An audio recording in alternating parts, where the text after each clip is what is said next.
And I think in so much of my work with clients, the question I ask them is what would make you feel more free to grieve?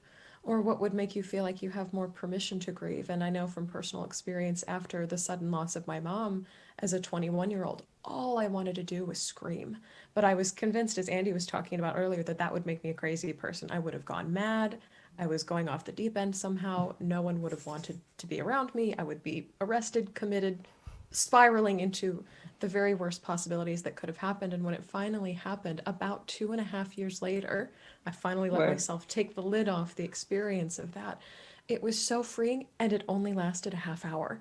Like the spiral that I went into of what I thought would happen versus what actually came forward in my grief was amazing to me. And so when I work with grieving people, it's not so much, again, an issue of the binary, what's a right thing to do and a wrong thing to do. It's what makes you feel more free or like you have more permission to have this experience, and what makes you feel less. Oftentimes, what makes you feel less permission to grieve is anything involving the word should.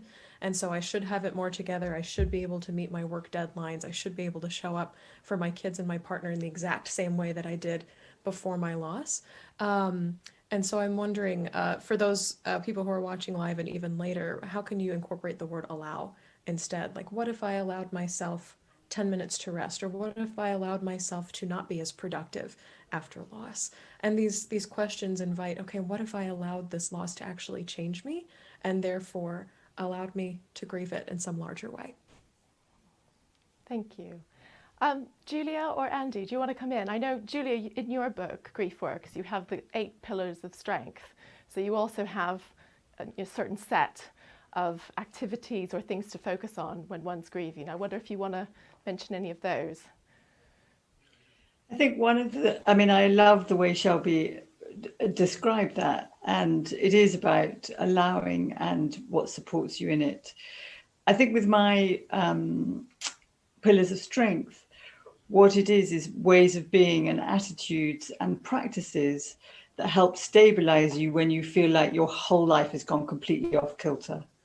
So, and that involves your relationship with yourself. So being self-compassionate. One of the cruel twists of grief is that you mentioned at the beginning is that people turn on themselves and have what I call a shitty committee, where they start saying, I'm not doing it right, I'm an idiot, I'm a fool. And so to be the key kind of touchstone that will launch everything else to support them is being self-compassionate, being kind to themselves.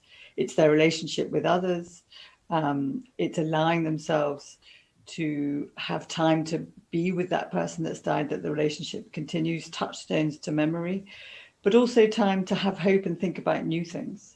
I'm not going to go into them because it's going to take too much time, but people can find them on my website. No, it's true. But if I can risk just one quote from you that I really like, which is about that it's often not grief, but the things done to avoid grief, which cause the damage.